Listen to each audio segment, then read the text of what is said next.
This teacher confiscated this one kid's phone during class one day. She walked over, took it, and set it on the corner of her desk. About 20 minutes later, while everybody was working quietly, the teacher stepped out of the room for a second, and the kid saw his chance. He walked up to the front of the classroom like he was throwing away a piece of paper. He secretly grabbed his phone and put it in his hoodie. He then sat down before the teacher came back. A few minutes later, the teacher comes back into the room, looks at her desk, and kind of freezes. She's checking her desk, looking around, lifting up papers, opens every single drawer. Finally, she looks up and says, "Okay, has anybody seen Kyle's phone that I took? It was right here." Oh no, the whole class started looking, even the kid. What? You just took it, ma'am. Everybody was looking under desks, checking behind the bookshelf. At the end of class, they had all finally given up. He acted very sad that his phone was missing. You see, there were no cameras in the classroom. The next day, the teacher came to school with a check written to this kid's parents to buy a new one. And that, my friends, is what I call an evil genius. There was a kid at this school that got famous for designing lockers. Every weekend, he would go to Five Below, Dollar Tree, or Walmart. He would buy tiny mirrors, magnetic shelves, fake plants, LED light strips, mini rugs, wallpaper, anything that would look cool in a locker. Then his classmates would hire him to completely redesign the inside of their locker. Before he touched anything, he had a series of questions. Do you want modern or a vintage look? You like sports? You want it minimalist? You have a favorite comic book character? What's your favorite color? He would then sketch the layout first in a notebook. Then, that night, he would go through all the stuff that he would have from Five Below, Dollar Tree, Walmart, and he would get together what he needed. Now, he only worked on the weekends. You see, his mom worked at the school, and there were events that would happen at the school during the weekends, so he was allowed to go in. And that's when he would design their locker. By Monday, the kids would come in, go to their locker, and it was completely redone. Beautiful. It wasn't free at all. You had to pay him money, 20, sometimes 50 bucks, depending on what you wanted. This business was so respected and well known, some parents would even contact him to surprise their kids with a redesigned locker. One year, the school held a best decorated locker contest, and he didn't enter, but out of the top 10 lockers, he designed 8 of them.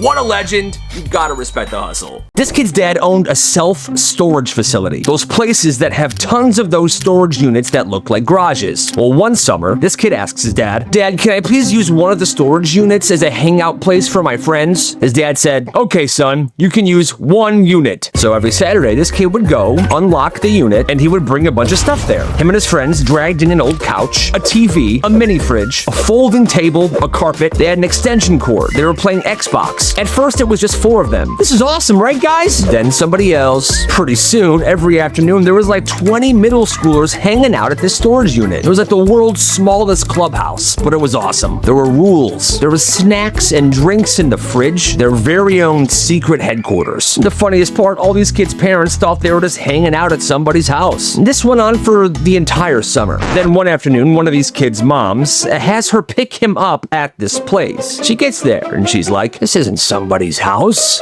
But then she sees a bunch of bikes out front, so she goes inside. She looks around. She starts hearing a noise. What is this?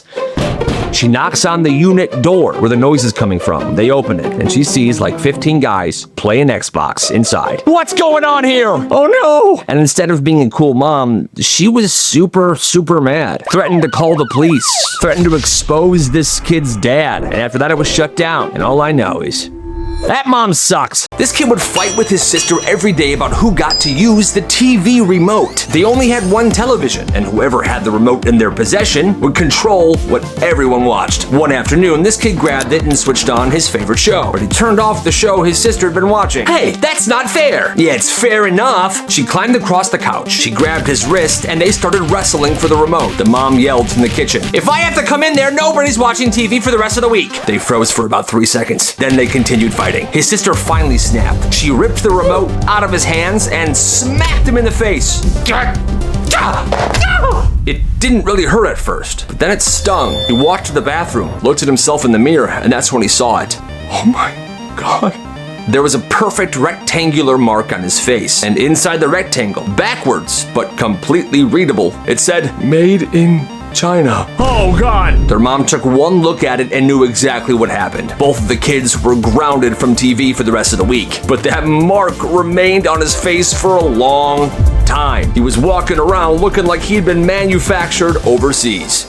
It's insane. This kid went over to his friend's house for the first time, and everything seemed completely normal at first. They played video games, had snacks, had dinner, then everyone was watching TV together in the living room. They're watching some action movie. And then a few minutes in, one of the characters makes the dumbest decision imaginable. Without saying a word, the dad reaches to the side of the couch, grabs what looks like a giant brick, and he just chucks it at the TV. Ah, come on, idiot! Kid almost has a heart attack. What? But the thing is, it wasn't a real brick. It was styrofoam. It bounced right off the screen and landed on the carpet. And everyone just kept watching the movie. A few minutes later, another character does something stupid. The mom. Oh, come on! You see, the family had a whole stack of these styrofoam bricks on the sides of each seat in the living room. They were there specifically for throwing them at the TV whenever somebody got mad at what was happening there. This kid thought it was the funniest thing ever. So the next weekend, he's home with his family and they're watching TV and something dumb happens. He doesn't have a brick, so he grabs this pillow and he throws it at the TV. But the pillow was a little heavier than the styrofoam. The TV knocked over and unplugged. His dad, now why would you want to do that, son?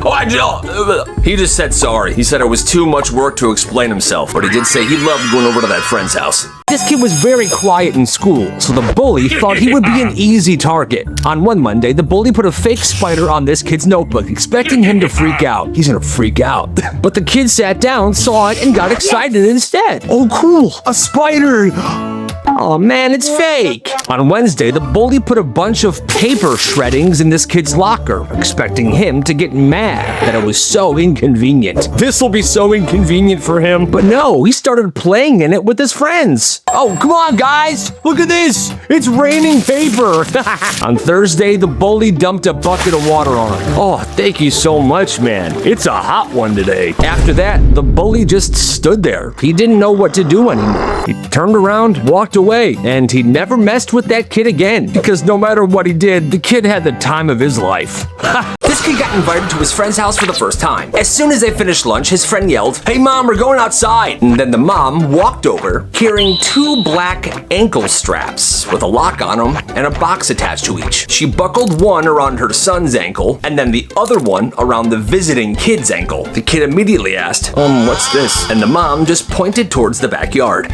You see, there was an invisible fence running along the entire edge of the property. I don't want you boys to wander off. These ankle bands were connected to the same system that would keep the dog in the yard, an invisible fence. If they crossed the property line, it would start beeping, and if they went farther, it would zap them. His friend acted like it was completely normal. Yeah, she just wants us to be safe. They played football in the backyard that day, but the ball was thrown too far and the visiting kid forgot about the bracelet. He stepped out of bounds, started beeping, and then, oh no, honestly, that's not okay. There was a family who kept the same gallon of unopened chocolate milk for 6 years. When the dad bought it 6 years ago, nobody was allowed to drink it. He was convinced that unopened food and beverage would become a collectible and rare over time. He started referring to the milk as an investment. Every few months, he would take it out of the fridge, polish it down, and put it back in the exact same spot. The kids weren't even allowed to move it. One afternoon, the son was moving it around looking for a juice box in the fridge. Careful! That could pay for your college one day!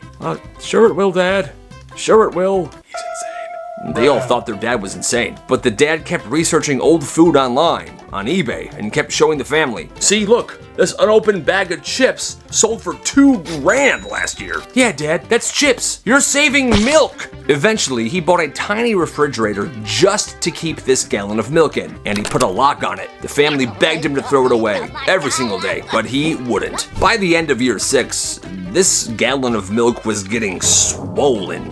And one night, they heard a pop coming from the garage. He goes in there. The milk carton had exploded in that tiny fridge that he bought. The smell was so bad, they had to hire a crime scene cleanup company to come and clean it up. This kid said his dad wouldn't stop crying for days. That's pretty sus. This family had no air conditioning, and they owned one fan. There were 3 kids, 4 bedrooms, parents, and one for each kid. And every night, the fan would rotate rooms. Monday, it was in one room, Tuesday, the next room, Thursday, the next next room, and so on. After it rotated through all rooms, it would start over. And this was not negotiable. These are the rules, kids. Now imagine it's 100 degrees outside. You finally crawl into bed, and then you remember, oh crap, it's not my night for the fan. You would lay there, sweating, listening to the fan going in your siblings' room. Sure, they complained, but they all dealt with it because that's just the way things were. It's another story. The family couldn't afford another fan, so they all just dealt with it. Hey, you gotta do what you gotta do.